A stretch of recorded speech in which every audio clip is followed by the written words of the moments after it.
Okay, Taurus. This is for you. Taurus, kung ikaw ay Taurus, para to sa'yo today.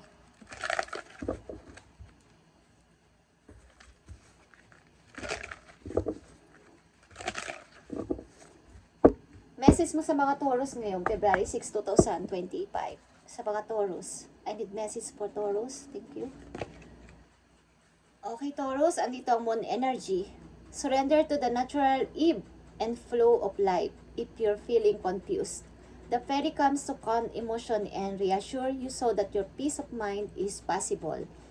Okay, para magkaroon kayo ng peace of mind, isurrender ninyo sa moon energy ang inyong, kumbaga humingi kayo ng energy sa moon. Okay, kung paniniwala kayo doon.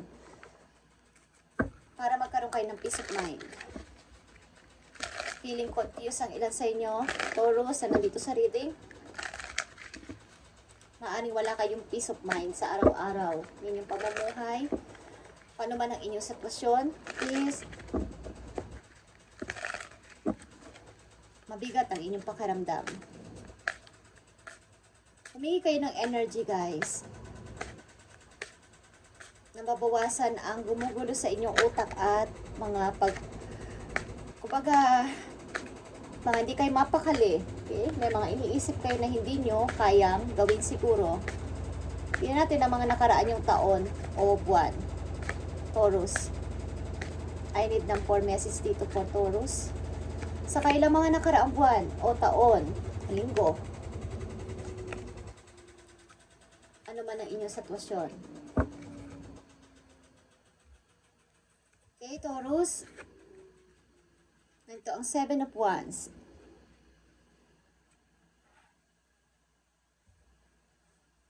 Bakit ako nandito? Sorry. Okay. Humingi kayo ng paumanhin sa mga taong inyong nasaktan. Okay? Ilan sa inyo? May tao kayo mga nasaktan o di ko alam kung nasaktan physical or nasaktan sa damdamin. Humingi kayo ng sorry sa kanila. Maaring hindi man nyo ginusto, napunta kayo sa posisyon na mataas o umangat kayo sa buhay, something. So, dinidepensahan nyo lang naman ng inyong sarili. So, sorry. Sorry kung ano man ang nagawa ko. Okay? Taurus, yeah? Ilan sa inyo maybe ay sa mga nakaraan yung taon ay meron kayong nagustuhan na tao o meron kayong sinamahan na tao. Okay? Meron kayong napiling tao para sumama sa isang bawa is, gusto ko kasi talaga ng peace of mind. Gusto ko ng kalayaan. Okay? Yeah. Masaya kayo sa person na to. Pag kayo ay magkasama, magkausap, or what is, masaya ang puso ninyo dito sa tao na to. But, sad to say, maaaring hindi ito nagkaroon ng pagtatagumpay. Taurus, ang inyong plano na to nangyari sa inyo sa mga nakaraang taon. Merong pa rin pumigil. Kayo ay nakukulong maybe sa isang sitwasyon na ayaw nyo na, Taurus. Sa isang sitwasyon na hindi ko alam kung kayo ay nagtitiis sa isang sitwasyon na gusto nyo nang makalaya. Ang ilang Taurus na nandito sa reading ay, hindi ko alam kung kayo ay literal na nasa kulungan, okay, or nabiktima lang dahil dito. Pinagbintangan, okay, na wala namang ginawa. At naka-stuck doon. Gustuhin nyo mang lumaban o mag-decide o lumabas doon or humingi ng tulong is walang tumutulong sa inyo, okay? Ilan sa inyo ay nakakulong sa isang sitwasyon o sa isang pamilya na ayaw nyo na? Guys, wala kayong peace of mind. Payo mo sa mga Taurus na nandito sa reading. Thank you. Yeah, andito ang let go of guilt. Katulad ng una nyong 7 of Wands. Nagigilty kayo sa inyong ginawa o something guilt dito ay hindi nyo mailabas sa inyong puso. Kaya andito ang kailangan nyo ng peace of mind. Humingi kayo ng energy Okay, sa moon, kung gusto nyo lang, nabigyan kayo ng kalakasan ng loob na magkaroon na ng katahimikan sa isip. When you allow your light to shine brightly, Taurus, you inspires others. Forgive yourself for what you think you've done or not done, and trust that God loves you unconditionally for who you are. Learn and grow from your past mistakes instead of berating yourself for them. Okay? Sa halip na sisihin mo ang sarili mo at patuloy mo sinisisi ang sarili mo sa guilty, ay forgive yourself, Taurus, para magkaroon ka ng peace of mind. Okay.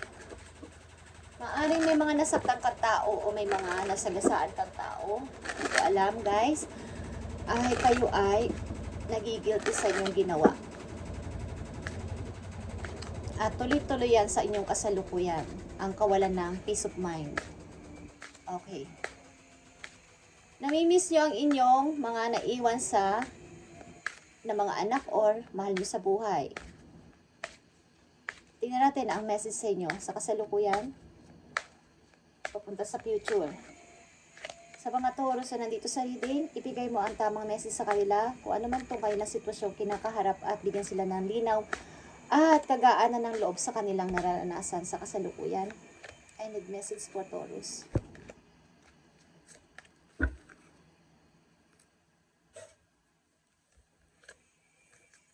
You have temperance dito. Fixing. Okay? Gusto kong i-fix ang isang bagay na nagkamali ako. At napakahaba ng pasensya nyo dito sa pagtitiis. Okay. Four of Pentacles is here. And Lovers. Okay. Hindi ko alam kung kayo nagkasala sa inyong asawa. Kung may asawa na kayo, nagkasala kayo sa kanya at ang dami nangyari. Na pinagsisisihan nyo sa huli na dapat hindi ko to ginawa o hindi ko to inisip.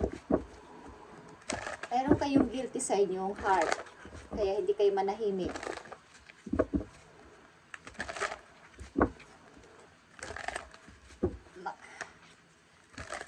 Mahirap ito, Taurus, kung hindi kayo nananahimik ang puso. Okay? I need message for Taurus. Sa kailang sitwasyon, ibigay mo ang tamang message for Taurus. Gusto mo ulit ibalik ang dati at i-fix ito, mga nagawa mo mistakes sa iyong past. Ito man ay taon na ang binilang or nakaraan lang na taon o buwan. Bigay mo ang tamang message for Taurus para magkaroon sila ng guide. Okay, ito ay freedom sa sarili. Four of Coins again is here. Something hold sa nakaraan at meron kayong pinaglalaban na tao dito na gusto ninyong samahan, guys. At gusto nyo nang restart sa tao na to. But how? Paano ko to magagawa? Napakahirap. At meron ding guilty. Maaring kayo ay kasal sa isang person na hindi nyo na gustong makasama sa buhay. But tuloy-tuloy pa din na magkasama kayo at gusto nyo ng kalayaan. I need message for Taurus dito sa kailang sitwasyon.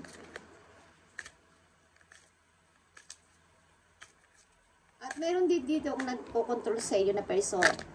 May power siya sa loob ng inyong bahay at siya ang nasusunod sa lahat ng bagay. Wala kayong magawang desisyon. Ang ilan sa inyo ay need mag-change ng looks, magpagupit ng hair. Okay? I need message for Taurus. Kailangan yung baguhin ang inyong sarili, guys. Ace of Cups is here. Yeah. Eight of Cups. It's all about sa inyong emotion at umiba na ang direksyon ng buhay. At ang dami ditong 4. Something mga doubt, pagdududa, pagmumuni-muni, natutulala sa isang tabi Dahil ano ba talaga ang dapat kong pasimulan at gawin sa buhay. But, nandito ang Wheel of Fortune. Dapat ka mag-isip ngayong taon na to na i-start na ang dapat mong i-start. At kung mawala dyan sa kusan ka man, napipigilan o naka-chain, nakatali, para magkaroon ka ng freedom. Okay? Kasi hinahanap mo ang iyong happiness, Taurus. Message for you dito sa inyong reading today, February 6, 2025, sa mga Taurus. Nabibigyan ng message today. Kailangan nyo ng peace of mind. At matapos na to, gusto mo lumayo kasama ang tao na to sa malayong lugar at tahimik. Kahit simple lang ang buhay. Okay? Message for Taurus. Maaring may anak din ng ilan sa inyo at gusto mong isama. Message for you. Okay. It's time to hit the reset button, Taurus. Clear out the old so that room is available for the new enter.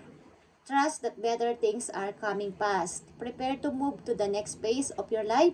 This is your rebirth. Welcome this beautiful brand new energy.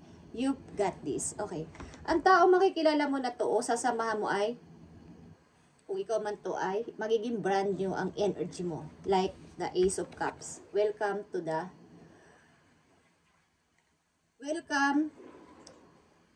this beautiful new energy para sa iyong sarili. Kung hindi mo to papalayain ang sarili mo at magigilty ka forever, hindi ka makakawala sa iyong old situation. Kailangan mong i-reset ang button para magbalik sa new. Katulad ng cellphone. Pag nireset mo yan, magiging bago ang lahat. Matatanggal na lahat yung mga old mga pictures. Okay? Old na mga apps na dinownload ninyo. Magiging bago ulit yung cellphone mo. Okay? So, ganun din sa tao, ganun din ang dapat mong gawin. Clear out the old so that room is available for the new enter. Para may bago na magbukas para sa'yo. Kailangan mong i-clear ang old para magkaroon ka ng peace of mind. At ang paparating sa iyo ay mabilis lang. Trust that better things are coming past. Napakabilis lang ng paparating sa buhay mo kapag close mo na agad ang door na to galing sa old. At nandito ang Wheel of Fortune, guys, Taurus. You need to decide sa new direction, okay? Huwag ka nakatunga nga dyan dahil naka-green light na. Kailangan mo na mag-go. Okay, Taurus? At napakahalagang message po yun. Isang message po yun para dito sa yung brand new, beautiful brand new energy. Kailangan mo itong gawin para magkaroon ka na ng peace of mind. Huwag ka ditong mag-guilty sa gagawin mo. Dapat mo itong i-start. Okay? Forever ka ba diyang makukulong? Forever ka na ba diyang andyan? Okay? Hanggang sa pagtanda mo? Kailangan mo lumaya. Free yourself para sa iyong happiness, Taurus. Message for you. Nakikita mo tong Queen of Pentacles. Magiging ganito ka. Isa kang Queen of Pentacles, Taurus. Maaring meron din energy na may involve sa'yo dito Aquarius and Capricorn at Scorpio. Okay? Marami dito. Meron dito itong Aries, meron din dito Leo. Okay? Malakas dito ang Scorpio, Aquarius at Capricorn. Okay? Libra. Okay, guys. Magiging ganito ka, Queen of Pentacles. Thank you, Taurus, at ito ang inyong reading. Sana magkaroon na kayo ng peace of mind at gawin mo to. Let go of guilt. Huwag kang mag-guilty sa gagawin mo. Okay? Thank you and God bless.